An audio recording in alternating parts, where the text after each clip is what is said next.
This is Rick Harsch. This is the paper that I hadn't been able to find for some time. The dog brought it to me this morning. I told him to get the paper. I meant the newspaper. He brought me this. You can skip this ad in 3 days. A lot of you out there are wondering why I can't hold my hand still, so I'm going to use two hands. The other half of you are wondering, well, what's he going to do? Answer Chris Villa's questions again? Just because Chris Villa did a question and answer, are you going to do another one? Piggybacking on Chris Villa's success. Well, if that's what you think I'm doing, you're dead wrong. What I'm trying to do is show you how much better it can be done than how Chris Villa does it. And if you haven't seen that by now, you have a problem. But anyway, I like to do that. I like to do that because I get a lot of the same questions. But today, I have enough questions of my own to answer. So this is going to be Rick Harsch's masterclass question and answer. And we're going to get right to it. The first question comes from Bob Armagast of North Dakota.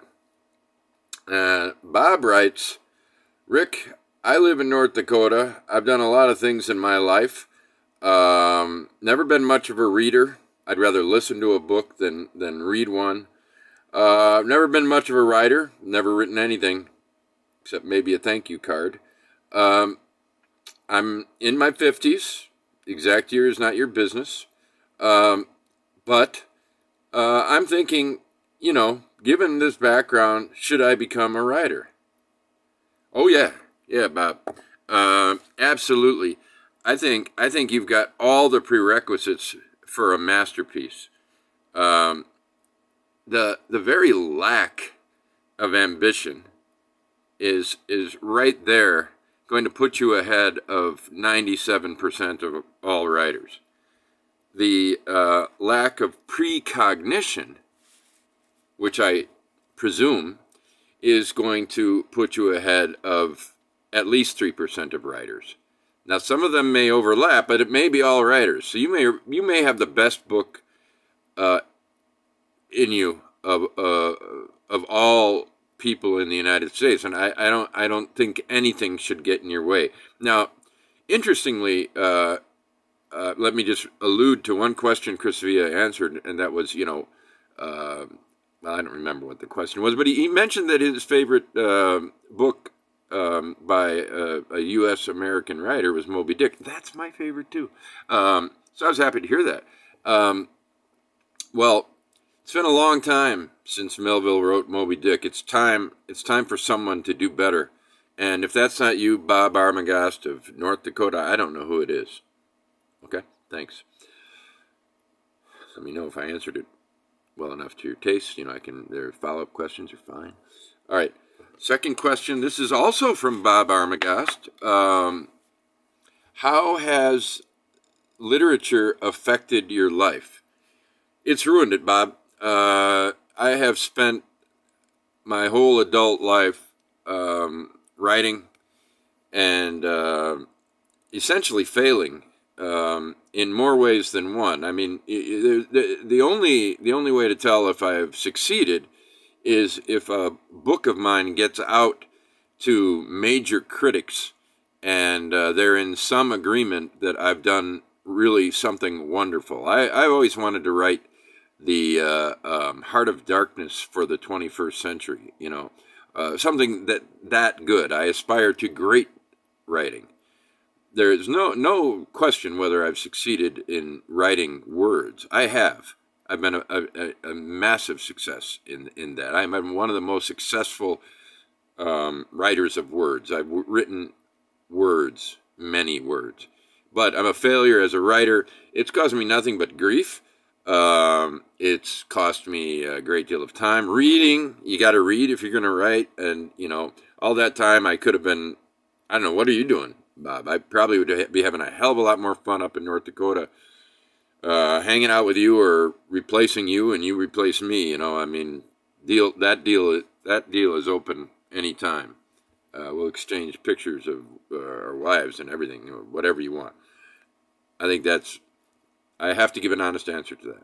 I don't want to be discouraging any of my viewers. None of you are me, and all of you should do better. I don't see how you could do worse. Third question. Bob Arbogast of North Dakota asks, what book would you take to a desert island? Well, isn't that the question everybody wants to know? Well, number one, it would have to be one that I had. You know, you can't just be, having involved in some kind of lifetime catastrophe and say, let me just give Amazon an order, see if they delivered to that. So let me see if I can find something here. Here, I'll take this one. And I'd probably drop it along the way, and I'd think it was in my bag. I'd look in my bag, it wouldn't be there. We wouldn't even have anything to burn for the first night's fire. We, meaning me and myself. The Tyrant Banderas by Ramon del Valle Inclán. Introduction by Alberto Mangual, who's a big shot.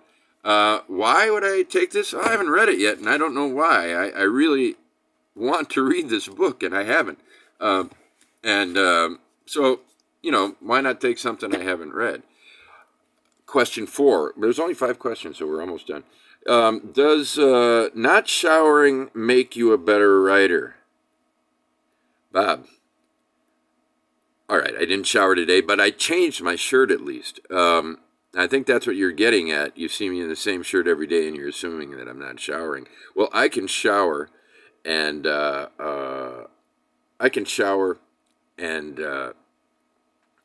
put on a dirty shirt, and that's fine too. I let's call it a writer's quirk, because if nothing else, if I'm going to be a failure, I might as well be interesting. Isn't that interesting? Let's call it interesting. Okay, question 5. Also, Bob. Oh, this one's interesting. Sex and writing. Go. Well, I've tried many times to write while having sex, and I find that if I'm not actually writing on the woman, she's annoyed by it, and so you have to use a good soft marker, but one that dries quickly. You can't have it smearing. So basically, that's what I want to tell you, Bob, is yes, do it, but use the right marker. Practice on your own arm, like, right on your arm, and then right away go like this and see. And sometimes, I don't remember what kind of, was back when I used to have sex, I had one brand that was really, but I don't remember what it was, but you'll find it, just experiment, find one that's indelible right on the woman. And I think you'll have a certain level of success that, well, you'll be doing this class in a year, let's face it. Bye, Bob. And all you other viewers, don't let Bob be lonely. Ask me questions.